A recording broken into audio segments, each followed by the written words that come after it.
Exercise 15.1 11th question. Gobi buys a fish from a shop for his aquarium. The shopkeeper takes out one fish at random from a tank containing 5 male fish and 8 female fish. What is the probability that the fish taken out is a male fish? 5 male fishum 8 female fishumuള്ള ടാങ്കിൽ നിന്ന് ഒരു ഫിഷിനെ randomly select ചെയ്യുകയാണെങ്കിൽ അത് male fish ആകാനുള്ള probability എന്താണെന്നാണ് question. അപ്പോൾ first നമുക്ക് probability കണ്ടുപിടിക്കാനുള്ള ഇക്വേഷൻ എഴുതാം. Probability is favourable outcome divided by total outcome. അപ്പൊ ഇവിടെയുള്ള ടോട്ടൽ ഔട്ട്കം എന്ന് പറഞ്ഞാൽ ടോട്ടൽ നമ്പർ ഓഫ് ഫിഷസ് ആണ്. ഒരു ടാങ്കിൽ തന്നെയാണ് അത് കിടക്കുന്നത്. അതുകൊണ്ട് അതിനെ രണ്ടിനെയും കൂടെ ആഡ് ചെയ്താൽ കിട്ടുന്ന 13. അപ്പൊ നമുക്ക് അതിനെ എഴുതി വെക്കാം. ടോട്ടൽ ഔട്ട്കം അല്ലെങ്കിൽ total number of fishes in the tank is 5 + 8 which is 13. നമുക്കിനി വേണ്ടത് എ മെയിൽ ഫിഷ് ആണ്. അങ്ങനെയാണെങ്കിൽ അതാണ് നമ്മുടെ ഫേവറബിൾ ഔട്ട്കം, മെയിൽ ഫിഷിന്റെ നമ്പർ. അപ്പൊ നമുക്ക് എഴുതി വെക്കാം favorable outcome, otherwise number of male fish is 5. അങ്ങനെയാണെങ്കിൽ എഴുതാം therefore probability for male fish, ഒരു മെയിൽ ഫിഷ് കിട്ടാനുള്ള പ്രോബബിലിറ്റി എന്ന് പറയുന്നത് 5 divided by 13 ആണ്. 12th question. A game of chance consists of spinning an arrow which comes to rest pointing at one of the numbers 1, 2, 3, 4, 5, 6, 7, 8 and these are equally likely outcomes. What is the probability that it will point at 8, an odd number, a number greater than 2, a number less than 9? Spinning of an arrow 1 to 8 നമ്പറുകൾ mark ചെയ്ത ഒരു spinning an ആരോ അതിനെ ഇങ്ങനെ rotate ചെയ്ത് വിടുന്നു. കുറെ നേരം അത് റൊട്ടേറ്റ് ചെയ്തതിനു ശേഷം ഒരു നമ്പറിൽ സ്റ്റോപ്പ് ആകുന്നു. ആ നമ്പർ 1 to 8 അതിലെ ഏതെങ്കിലും ഒരു നമ്പർ ആകാനാണ് ചാൻസ്. ഏത് നമ്പർ വേണമെങ്കിലും ആകാം.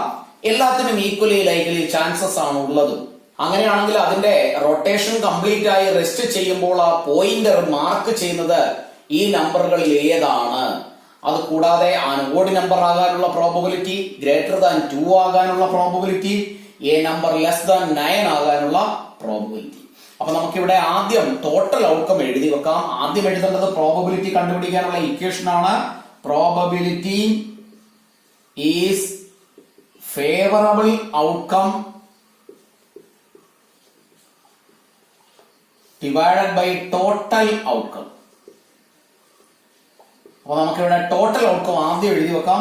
ടോട്ടൽ ഔട്ട്കം, ഇവിടെയുള്ള ടോട്ടൽ നമ്പർ ഓഫ് നമ്പേഴ്സ് ആണ്. എത്ര നമ്പറുകളുണ്ട്? 1 to 8 ആണ്. അതുകൊണ്ട് തന്നെ ടോട്ടൽ ഔട്ട്കം 8 ആയി വരും. ഇനി നമ്മൾ എഴുതാൻ പോകുന്ന ഈ 4 ക്വസ്റ്റ്യന്റെയും ഡിനോമിനേറ്റർ അല്ലെങ്കിൽ ടോട്ടൽ ഔട്ട്കം ആയി വരുന്നത് 8 തന്നെയാണ്. ഓരോ ക്വസ്റ്റ്യനും കൺസിഡർ ചെയ്താൽ ഫസ്റ്റ് ക്വസ്റ്റ്യനിൽ ചോദിക്കുന്നത് 8 എന്ന നമ്പർ വരാനുള്ള പ്രോബബിലിറ്റി എന്താണെന്നാണ്. 8 എന്ന നമ്പർ ഇവിടെ ഒരെണ്ണമേ ഉള്ളൂ. അതുകൊണ്ട് 8 എന്ന നമ്പർ വരാനുള്ള ഫേവറബിൾ ഔട്ട്കം എഴുതി വെക്കാം. Favourable outcome is 1. അടുത്ത സ്റ്റെപ്പിൽ നമുക്ക് പ്രോബബിലിറ്റി എഴുതാം. പ്രോബബിലിറ്റി ഫോർ 8 കിട്ടുന്നതിനുള്ള probability is 1 by total outcome 8. First ക്വസ്റ്റ്യന്റെ ആൻസർ 1 by 8 ആണ്. സെക്കൻഡ് ക്വസ്റ്റ്യന്റെ ആൻസറിലേക്ക് പോകാം. സെക്കൻഡ് ക്വസ്റ്റ്യനിൽ ചോദിച്ചിരിക്കുന്നത് ആ ഓഡ് നമ്പർ, ഇതിലുള്ള ഏതെങ്കിലും ഒരു ഓഡ് നമ്പർ വരാനുള്ള പ്രോബബിലിറ്റി. അങ്ങനെയാണെങ്കിൽ അവിടെ ഫേവറബിൾ ഔട്ട്കം നമുക്ക് എഴുതാം, അല്ലെങ്കിൽ നമ്പർ ഓഫ് ഓഡ് നമ്പേഴ്സ് ആണ് എഴുതേണ്ടത്. Favourable outcome is 1, 2, 3, 4. 4 നമ്പേഴ്സ് ആണ്. അങ്ങനെയാണെങ്കിൽ എഴുതി വെക്കാം അടുത്ത സ്റ്റെപ്പിൽ. therefore probability for an odd number is number of numbers 4 ആണ്, divided by total outcome 8. Simplify ചെയ്താൽ 1/2 എന്ന ആൻസർ കിട്ടും. Third question number greater than 2 എന്നാണ്. അപ്പോ ആ ക്വസ്റ്റ്യന്റെ ആൻസറിൽ ആദ്യം നമ്മൾ ഫേവറബിൾ ഔട്ട്കം എഴുതാം. ഫേവറബിൾ ഔട്ട്കം അല്ലെങ്കിൽ number of numbers greater than 2, രണ്ടിനേക്കാൾ കൂടുതലായിട്ടുള്ള നമ്പറുകളുടെ എണ്ണം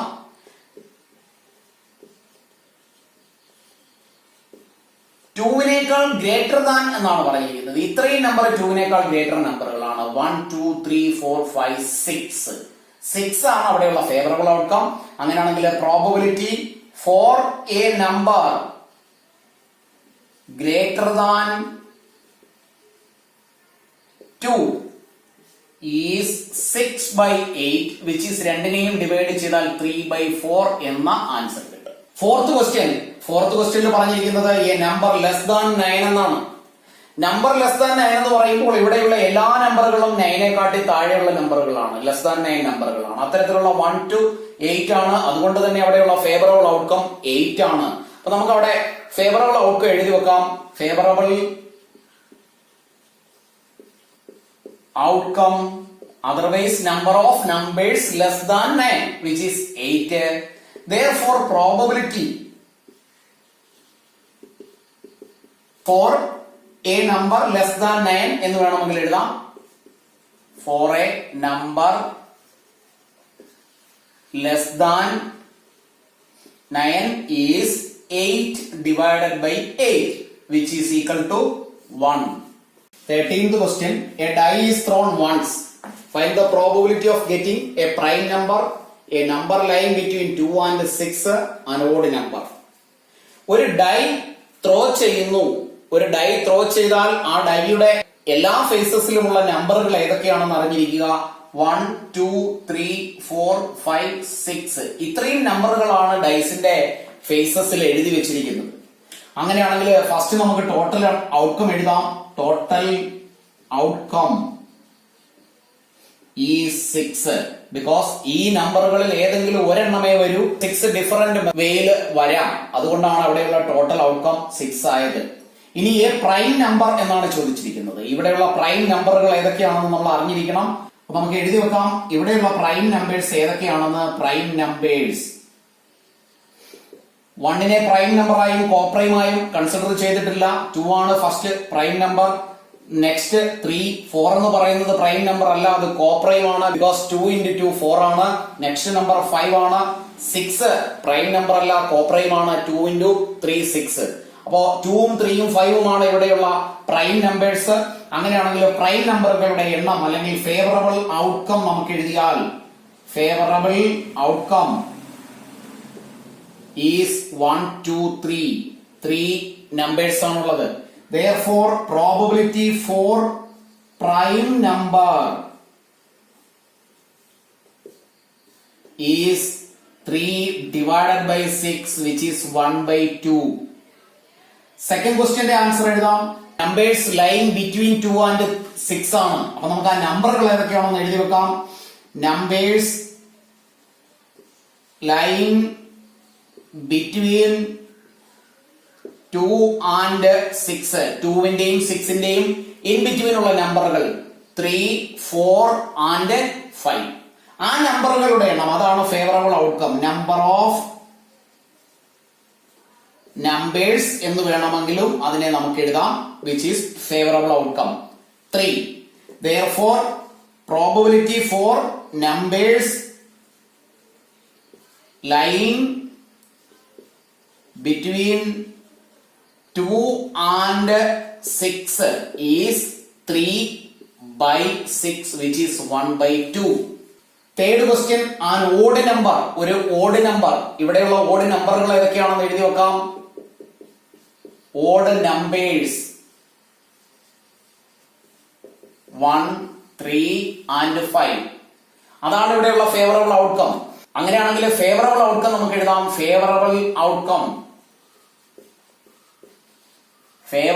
ഔട്ട്കം എന്ന് പറയുമ്പോൾ ഏതൊക്കെ നമ്പർ ആണെന്നല്ല, അത് എത്ര നമ്പർ ഉണ്ട്. How many numbers are there. 1 2 3 ഇത്രയും നമ്പർ ആണ്. അങ്ങനെയാണെങ്കിൽ therefore probability for odd number is 3 by total outcome 6 which is 1/2. 14th question. One card is drawn from a well shuffled deck of 52 cards. Find the probability of getting First question, a king of red color. Second question, a face card. Third question, a red face card. Fourth one, the jack of hearts. Fifth one, a spade. Sixth one, the queen of diamonds. ഒരു well shuffled deck of കാർഡ്സിൽ 52 cards ആണുള്ളത്.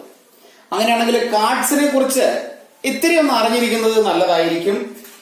Red കളറിലുള്ള 2 type കാർഡുകളാണുള്ളത്. Red കളറിലുള്ള 2 type കാർഡുകൾ അത് ഏതൊക്കെയാണെന്ന് നമുക്ക് നോക്കാം.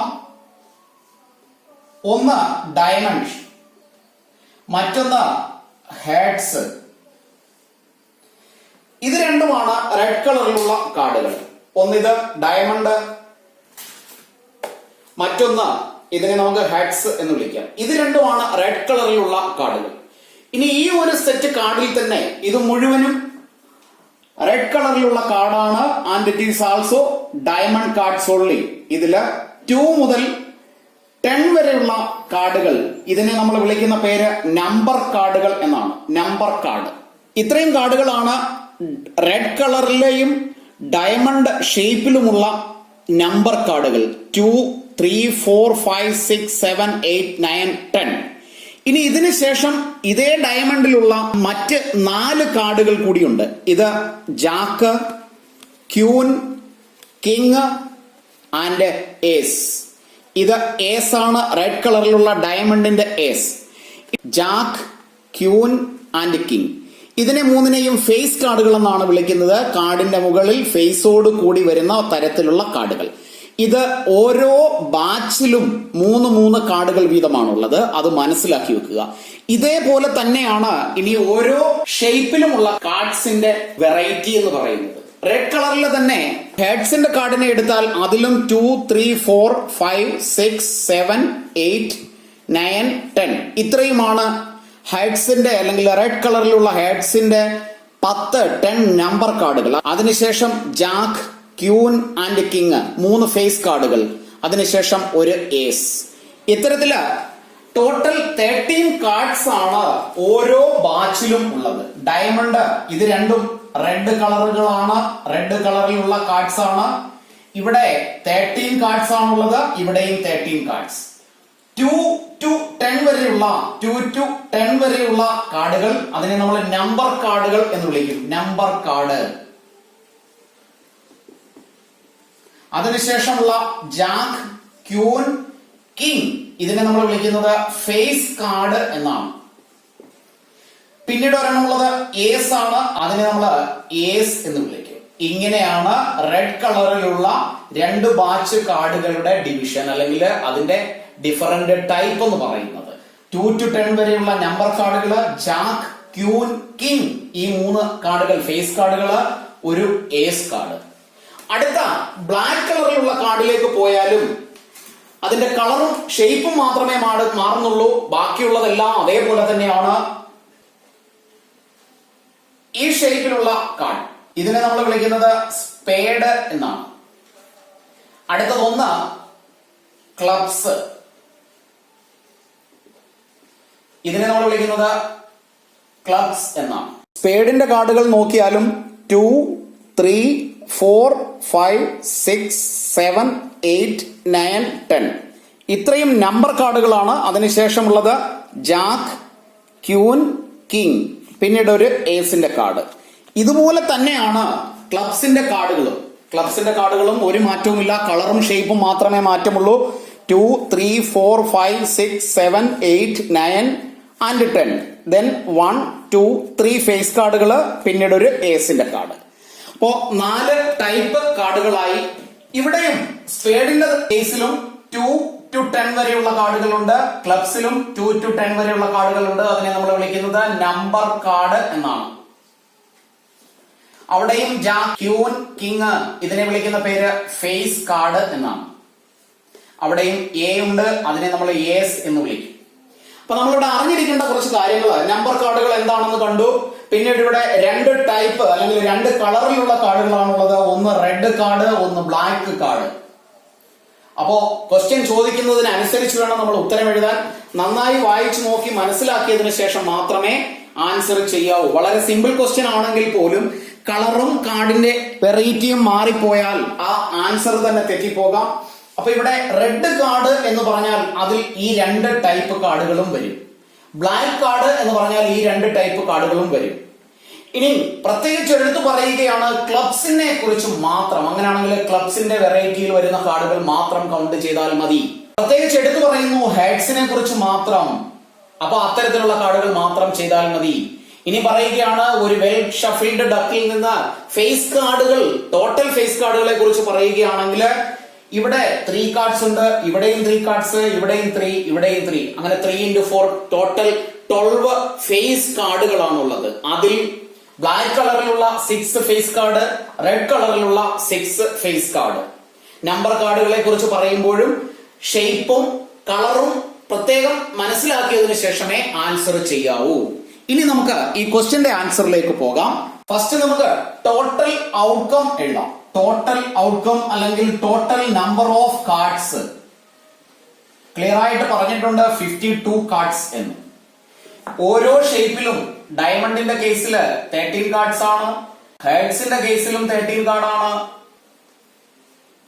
സ്പേഡിന്റെ കേസിലും 13 കാർഡ്സ് ആണ്, ക്ലബ്സിന്റെ കേസിലും 13 കാർഡാണ്. അങ്ങനെ 13 into 4 ആണ് 52. അപ്പോ ടോട്ടൽ ഔട്ട്കം ഇനി എഴുതാൻ പോകുന്ന ഈ 6 ക്വസ്റ്റ്യൻസിന്റെയും ഡിനോമിനേറ്റർ ആയി വരുന്ന നമ്പർ 52 തന്നെയാണ്.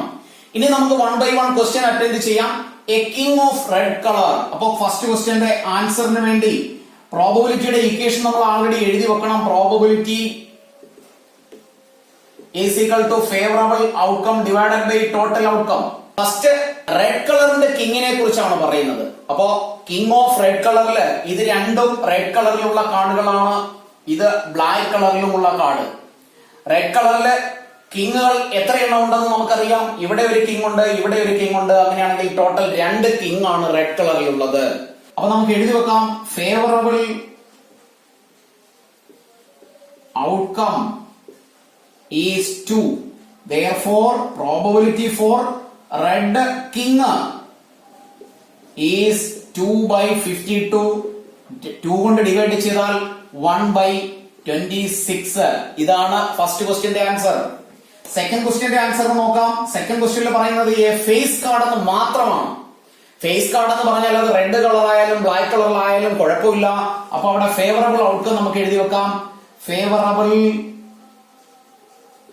Outcome is 4 into 3 which is 12. Total 12 face കാർഡുകളാണുള്ളത്. അടുത്ത സ്റ്റെപ്പിൽ എഴുതാം therefore probability for face card is 12 divided by 52. രണ്ട് നമ്പറിനെയും നമുക്ക് 4 കൊണ്ട് ഡിവൈഡ് ചെയ്യാം. 3 4s are 12, 13 4s are 52. Answer 3 by 13. Third ക്വസ്റ്റ്യനിലേക്ക് പോകാം. തേർഡ് ക്വസ്റ്റ്യനിൽ ചോദിച്ചിരിക്കുന്നത് ഈ റെഡ് ഫേസ് കാർഡ് എന്നാണ് ചോദിച്ചിരിക്കുന്നത്. അങ്ങനെയാണെങ്കിൽ റെഡ് കളറിലെ ഫേസ് കാർഡ് എത്രയുണ്ടെന്ന് അറിഞ്ഞിരിക്കണം. റെഡ് കളറിലുള്ള കാർഡുകൾ ഡയമണ്ടും ഹെഡ്സും ആണ്. ഇവിടെ 3 ഫേസ് കാർഡ് ഉണ്ട്, ഇവിടെയും 3 ഫേസ് കാർഡ്സ് ഉണ്ട്. അങ്ങനെയാണെങ്കിൽ അവിടെ ഫേവറബിൾ ഔട്ട്കം നമുക്ക് എഴുതി വെക്കാം. Favourable outcome is 6, 3 plus 3. therefore probability for red face card is 6 by 52. 2 കൊണ്ട് ഡിവൈഡ് ചെയ്യാം. 3 by 26 is the answer. Fourth ക്വസ്റ്റ്യനിലേക്ക് പോകാം. ഫോർത്ത് ക്വസ്റ്റ്യനില് ദ ജാക്ക് ഓഫ് ഹെഡ്സ് എന്നാണ് പറയുന്നത്. ഹെഡ്സിന്റെ ജാക്ക് ഒറ്റ ഒരെണ്ണം മാത്രമേ ഉള്ളൂ ഹെഡ്സിന്റെ ജാക്കായിട്ട് വരുന്നത്. അങ്ങനെയാണെങ്കിൽ അവിടെയുള്ള favourable outcome is 1. therefore probability for jack of heads is 1 by 52. Fifth ക്വസ്റ്റ്യനിൽ പറയുന്നത് സ്പേഡ് എന്ന് മാത്രമാണ്. ഒരു സ്പേഡ് കാർഡ് കിട്ടാനുള്ള പ്രോബബിലിറ്റി എന്താണ്? അങ്ങനെയാണെങ്കിൽ total number of spade card ആണ് അവിടെയുള്ള ഫേവറബിൾ ഔട്ട്കമായി വരുന്നത്. എനി സ്പേഡ് കാർഡ് എന്നാണ് എ സ്പേഡ് കാർഡിന്റെ മീനിങ്. അപ്പൊ നമുക്ക് ഫേവറബിൾ ഔട്ട്കം എഴുതി വെക്കാം. അതിനെ മറ്റൊരു തരത്തിൽ വേണമെങ്കിൽ എഴുതാം. Number of spade cards, total number of spades cards 13 ആണ്. പ്രോബബിലിറ്റി എഴുതാം. Probability four spade card which is 13 by 52. രണ്ടും 13ന്റെ മൾട്ടിപ്പിൾ ആണ്. 1 by 4 എന്ന ആൻസർ കിട്ടും. Sixth ക്വസ്റ്റ്യന്റെ answer. സിക്സ്ത് ക്വസ്റ്റ്യനിൽ പറഞ്ഞിരിക്കുന്നത് ദ ക്യൂൻ ഓഫ് ഡയമണ്ട് എന്ന് ക്ലിയർ ആയിട്ട് പറഞ്ഞിട്ടുണ്ട്. ഡയമണ്ട് കാർഡിന്റെ ക്യൂൻ അത് ഒരെണ്ണം മാത്രമേ ഉള്ളൂ, അല്ലെങ്കിൽ number of diamond queen is 1 ആണ്. അപ്പൊ നമുക്ക് ഫേവറബിൾ ഔട്ട്കം എഴുതി വെക്കാം. Favourable outcome is 1. therefore probability for diamond queen ആണ്. probability for diamond queen is 1/52. അപ്പൊ വളരെ സിമ്പിൾ ആയിട്ടുള്ള ചാപ്റ്റർ ആണ്. മനസ്സിലാക്കി ചെയ്താൽ മാത്രം മതി. കാർഡ്സുകൾ ഏതൊക്കെയാണെന്നും അതിന്റെ കളർ ഏതൊക്കെയാണെന്നും ഫേസ് കാർഡ് ഏതാണ്, നമ്പർ കാർഡ് ഏതാണെന്നും ഒക്കെ ക്ലിയർ ആയിട്ട് അറിഞ്ഞിരുന്നാൽ മാത്രം മതി. ഒരു ക്ലാസ് പോലും മിസ് ചെയ്യാതെ എല്ലാ ക്ലാസ്സുകളും റെഗുലറായി കാണുക. എക്സാം അടുത്തു വന്നു. വളരെ കുറച്ച് ദിവസങ്ങൾ മാത്രമേ ബാക്കിയുള്ളൂ. നമ്മൾ റിവിഷൻ ക്ലാസ് സ്റ്റാർട്ട് ചെയ്യുകയാണ്. സബ്സ്ക്രൈബ് ചെയ്യാത്തവരും നോട്ടിഫിക്കേഷന്റെ ബെൽ ഐക്കൺ ക്ലിക്ക് ചെയ്യാത്തവരും ഒക്കെ അത് ചെയ്യുക. ഒരു ക്ലാസ്സും മിസ് ചെയ്യാതെ ഇരിക്കുക.